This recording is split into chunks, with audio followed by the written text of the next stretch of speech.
एक समय की बात है। एक गांव में रामलाल नाम का एक व्यक्ति रहता था। रामलाल घरों को रंगने का काम करता था। वह अपना काम बड़ी ही ईमानदारी और मेहनत से करता था, परंतु मेहनत करने के बाद भी रामलाल थोड़े ही पैसे कमा पाता था, जिससे उसकी केवल 2 समय की रोटी का जुगाड़ ही हो पाता था। रामलाल ज्यादा काम करना चाहता था, जिससे वह ज्यादा पैसे कमा पाए, और इसलिए वह हमेशा नए काम के खोज में लगा रहता था।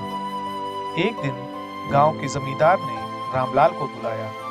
रामलाल जमींदार के पास गया तो जमींदार ने रामलाल से कहा कि रामलाल, मेरे पास एक नाव है जिसको मैं रंगवाना चाहता हूँ, और यह रंगने का काम मैं तुमसे करवाना चाहता हूँ, परंतु मेरी यह नाव आज के आज ही रंग जानी चाहिए, क्योंकि मुझे कल इसका इस्तेमाल करना है। रामलाल, जो कि नए काम मिलने से बहुत ही उत्साहित था, उसने तुरंत ही जमींदार को हाँ बोल दिया और उसे यह आश्वासन दिया कि नाव आज के आज ही रंग दी जाएगी।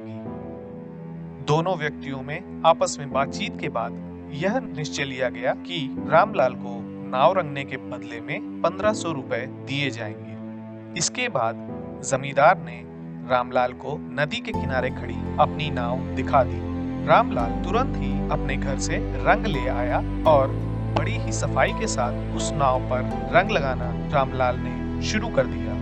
रामलाल जब नाव को रंग रहा था तो उसकी नजर उस नाव में एक छेद पर पड़ी। यदि रामलाल की जगह कोई और व्यक्ति होता तो वह उस छेद के ऊपर ही थोड़ा सा रंग लगा देता और अपने काम को जल्दी से जल्दी खत्म करने की उम्मीद में आगे बढ़ जाता। परंतु रामलाल मेहनती होने के साथ साथ एक ईमानदार व्यक्ति भी था। उसने यह सोचा कि अगर मैं इस छेद को अपने रंग से ढक दूंगा तो पानी में जाने के बाद यह नाव डूब जाएगी। इसलिए रामलाल ने यह निश्चय किया कि वह पहले नाव के इस छेद को भरेगा, उसके बाद नाव को रंगने का काम आगे बढ़ाएगा।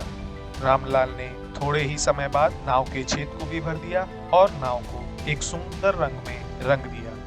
काम पूरा होने के बाद रामलाल ने जमींदार को उसकी नाव दिखाई और जमींदार ने रामलाल को अगले दिन आने का निवेदन किया और उससे कहा कि कल मैं तुम्हारे पूरे पैसे तुमको एक साथ दे दूंगा।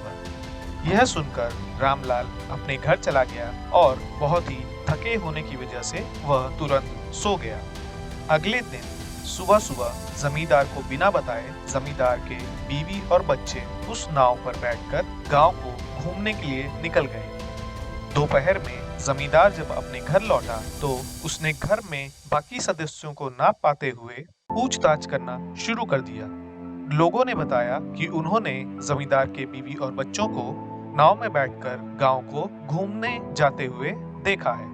यह सुनकर जमींदार के होश उड़ गए, क्योंकि जमींदार को यह पता था कि उसकी नाव में एक छेद है और उसने सोचा था कि वह छेद की मरम्मत अगले दिन करवा देगा और अपने परिवार के साथ घूमने जाएगा। परंतु काम में व्यस्त होने की वजह से वो अपने परिवार के साथ नहीं जा पाया और उसका परिवार अकेले ही चला गया। और अब जमींदार को यह डर लगने लगा कि उसकी नाव तो अब तक डूब चुकी होगी। जमींदार बहुत ही परेशान हो गया और वह दुखी होकर रोने लगा। कुछ देर बाद उसने नदी की ओर देखा तो उसको अपने ओर अपनी नाव आती हुई दिखी। नाव में उसकी बीवी और बच्चे बैठे हुए थे और वह सब सकुशल थे। यह देखकर जमींदार हैरान भी हुआ और साथ में बहुत ही खुश भी हुआ। उसने तुरंत ही रामलाल को बुलाया और रामलाल से पूछा कि क्या तुमने कल रंग करते हुए इस नाव में एक छेद को देखा था? रामलाल ने पूरी बात जमींदार को बता दी कि कैसे उसने सोचा कि नाव डूब ना जाए, इसलिए उसने छेद की मरम्मत खुद ही कर दी। रामलाल की इस जरा सी मेहनत की वजह से आज जमींदार का पूरा परिवार सलामत था। जमींदार रामलाल से बहुत ही प्रसन्न हुआ और उसने रामलाल को बहुत धन्यवाद दिया और पूरे गांव में उसकी शाबाशी भी दी। साथ में उसकी मेहनत का पैसा उसने रामलाल को दे दिया। रामलाल देखकर यह हैरान था कि तय किए हुए 1500 रुपए की जगह उसमें 6000 रुपए थे। रामलाल ने जब जमींदार से पूछा तो जमींदार ने कहा कि तुमने नाव की मरम्मत भी की है, जिसका पूरा मुआवजा मैंने तुम्हारी मेहनत के पैसे में जोड़ दिया है, और वह सब मिलकर 6000 रुपए हुए। रामलाल अपनी मेहनत के बदले इतने पैसे पाकर बहुत खुश हुआ और अब जब गांव में कभी भी किसी भी चीज को रंगने का काम होता तो हर कोई रामलाल के पास ही आता। अब रामलाल खुशी खुशी रहने लगा। इस कहानी से हमें यह शिक्षा मिलती है कि ईमानदारी और मेहनत से काम करने का नतीजा हमेशा अच्छा ही होता है। आशा करता हूँ कि इस कहानी से आपको भी सीख मिली होगी और उस सीख को आप अपने जीवन में भी लागू करेंगे।